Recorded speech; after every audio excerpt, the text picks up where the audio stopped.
New York City was glowing under the winter night sky when the guests began arriving at the Sterling Rose, a restaurant famous for attracting the richest, most influential people in the city. Luxury cars lined the street. Camera flashes popped occasionally, and inside, the sound of soft jazz mixed with clinking glasses and polite conversations. But behind the decorated walls and fancy lights, the waitstaff rushed back and forth trying to keep up. Among them was Emily Harper, a young black woman of 27, working 2 jobs, supporting her younger brother after an accident left him unable to speak. She never complained. Life had forced her to grow stronger than most people her age. Emily moved table to table with calm professionalism, even though exhaustion hid behind her smile. She had learned to stay invisible. Wealthy people didn't usually look at waitresses, but one evening changed everything. The restaurant doors opened, and in walked a man who instantly drew every eye in the room. Jonathan Reed, one of the most powerful billionaires in the tech world. He was tall, sharp-featured, always escorted by security. But despite his wealth, he carried something heavy in his eyes, pain that money had never been able to erase. Beside him was his 8-year-old daughter, Ava, sitting quietly in a small wheelchair. Her face was pale, her eyes distant, and her legs motionless. Ever since a tragic helicopter accident a year earlier, Ava had stopped walking, stopped laughing, and stopped believing in anything joyful. Jonathan never forgave himself for that accident. He blamed his lifestyle, his decisions, his ambition. Each day he looked at his daughter and wondered if he had ruined her childhood forever. Emily noticed Ava almost instantly, not because she recognized the billionaire, but because the girl's sadness reminded her of her brother. While Jonathan spoke with business partners, Emily approached the little girl with gentle steps. Ava didn't look up.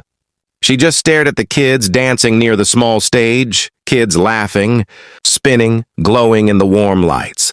Emily knelt beside her chair. "Those look fun, don't they?" she said softly. Ava didn't answer, but her eyes flickered. "You know," Emily whispered, "you can dance even without standing. Dancing starts right here." She tapped her hand over her heart. Ava looked at her for the first time. Emily offered her hand. "Want to try a small move?" Ava hesitated, then nodded. Emily positioned Ava's arms and started guiding her gently, swaying them side to side. The little girl didn't move her legs, but her upper body started flowing with the music. Her face softened, and then, for the first time in months, she giggled, a tiny, shy giggle. Jonathan was discussing $1 million project when he turned around and froze. His daughter, who hadn't smiled since the accident, was laughing with a waitress. His heart nearly stopped. He watched, speechless, as Emily continued to make the girl move gracefully. Something inside Jonathan shattered and healed at the same time. When he approached, Emily immediately stepped back. "I'm sorry, sir, I didn't mean to cross any lines." He shook his head, his voice unsteady. "No. You did something no doctor or therapist could do." Ava reached for Emily's hand again, refusing to let go. Jonathan's wife, however, a glamorous but cold woman named Vanessa, saw the scene from across the room. Jealousy and anger twisted her expression. She marched over, hissing under her breath, "You are a waitress! Stay in your place!" Emily stepped back, embarrassed. But Jonathan's tone hardened. "Enough, Vanessa. She helped our daughter. Show some respect." Vanessa walked off, furious and humiliated. Rumors began spreading around the room instantly. Rich guests whispered, "Why is the waitress touching the billionaire's daughter? Is she fishing for attention? Someone needs to control her." Emily felt every judgmental stare like a wound, but she kept working. Later that night, Ava tugged Emily's sleeve. "Please, can you teach me again tomorrow?" Emily smiled warmly. "I'd love to." Jonathan overheard and approached carefully. "If you're willing," he said, "I can hire you privately." "The salary will be—" Emily shook her head before he finished. She smiled. "That's enough for me." Jonathan was stunned. People never refused his offers, especially not wealthy ones, much less waitresses. After closing hours, Jonathan asked Emily if she could spare a moment. He sat at a small empty table, something completely unusual for a billionaire. "I want to understand," he said quietly. "How did you do it?" Emily told him about her brother, how he stopped speaking after a car accident, how the world treated disabled children like burdens. how she learned to communicate through patience, movement, and love instead of fancy therapy. Jonathan listened like a man hearing truth for the first time. But Vanessa was not done. The next morning, she contacted the restaurant manager. With a dramatic, fake sad voice, she lied that Emily had behaved inappropriately with guests. Crossed boundaries, made Ava uncomfortable. The manager didn't investigate. He simply called Emily in and fired her. Emily walked out of the restaurant into the cold wind, tears streaming down her face. She had lost the only job keeping her and her brother stable. Meanwhile, Ava arrived at the restaurant the same evening and found Emily gone.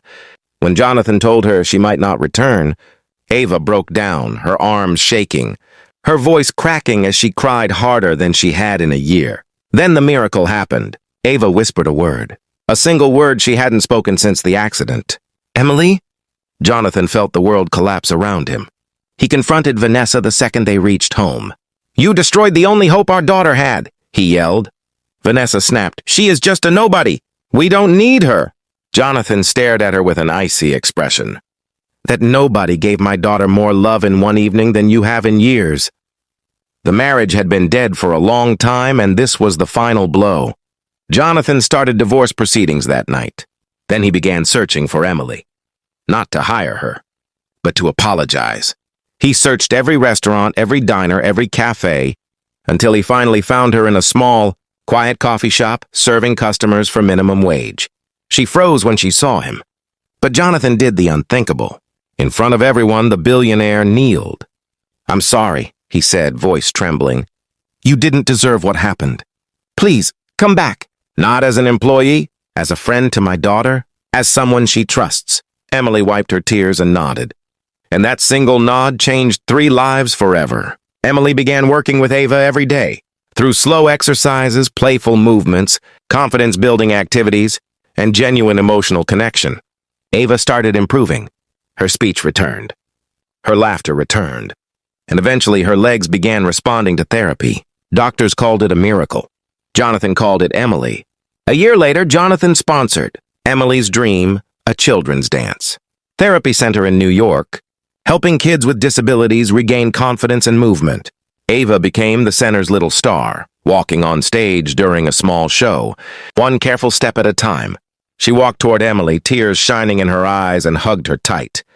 "Thank you for giving me my life back," she whispered. Jonathan wiped his eyes openly, not caring who saw. Sometimes the richest person in the room is not the one with money, but the one who heals broken hearts, and Emily was that person.